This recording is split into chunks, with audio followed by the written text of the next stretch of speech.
Okay, so this chapter is called Role of Consumers in a Market Economy, but really what we're looking at is the various different fraud schemes that you can be susceptible to. So deception is this idea that false or misleading claims can be made about how good a particular product is, or the price of the product, or the purpose of it is, and then you get the product and it's not exactly what it was supposed to be.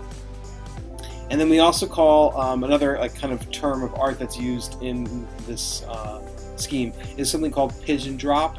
Pigeon Drop is anytime a con artist tries to make someone vulnerable to a phony investment or other kind of piece of land or real estate that really doesn't exist in the first place.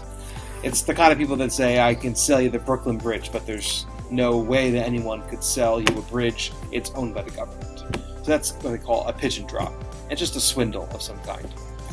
Another thing that sometimes stores engage in is something called bait and switch, where they have one product that they tell you about, maybe they advertise it for it, and people come into the store for that one, but really they're trying to sell you this other more expensive product. So they say, oh, well, this TV, yeah, that's a good TV, I guess, but, it's only 720 pixels per inch, and you can get this 1080 one, and it's, a little more, but it's a better price.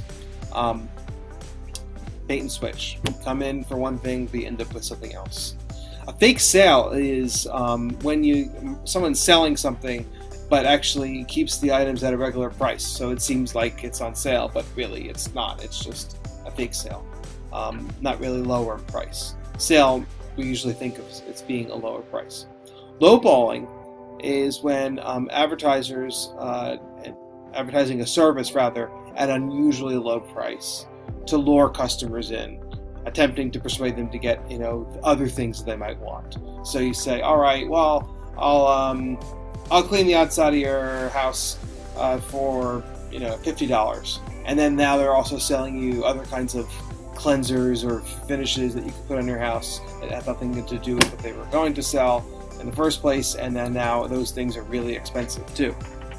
Pyramid scheme is when members invest in some kind of organization with the promise of payment after enrolling others into the organization. It's not sustainable. So the person at the top brings in 3 other people, and then they get the money from them to fund the organization. But at some point, you run out of future people to get, and it's what they call a pyramid scheme. And then these are different kinds of frauds that are more related to like the internet or the phone or something a little more specific. Telephone door or door-to-door salesmen, people who call you on the phone. Recently there's been a lot of phone spoofing where it seems like actually they're calling you from a number that is in your neighborhood or someone that would be like close to one of the numbers that you have. And that's basically a similar kind of thing. They're just trying to get you on the phone to try and sell you something.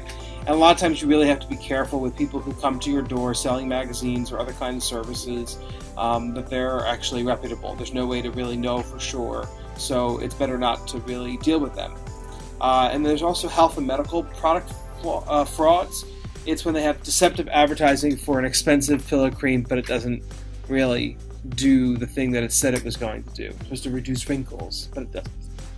Internet fraud can also happen on the internet. You have to be careful of these things, where they may order or pay for goods, but you never actually get them. It's happened to me. I was supposed to get a service of some kind that was going to help me become a bartender, and I paid $100, and I never actually got any of the tapes or anything like that. They were supposed to help me learn how to do that.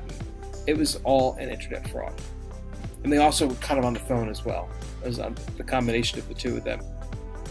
And when they called them, they really wouldn't fess up to the fact that I never actually got the materials.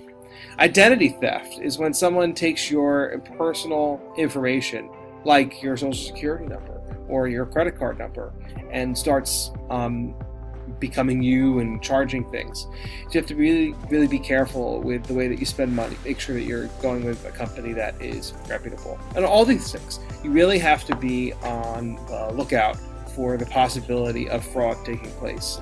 And then finally, telemarketing fraud. It's when people call you and they say they've got like a free prize or a lottery that you've won or a vacation that you won or a fake charity. You have to be careful with those kinds of things. And even if it's not on the phone, you need to be careful with the way that you spend your money and what kinds of services you expect to get from them. You have to make sure that they're reputable. There are organizations that will help you out with that, like the Better Business Bureau will really give you a sense of whether or not the company is reputable. That's a good place to go. And sometimes it's not always a bad idea to ask around from friends as to whether or not they've used that particular service and whether or not it worked for them. So hopefully you guys won't get any fraud. Thank you.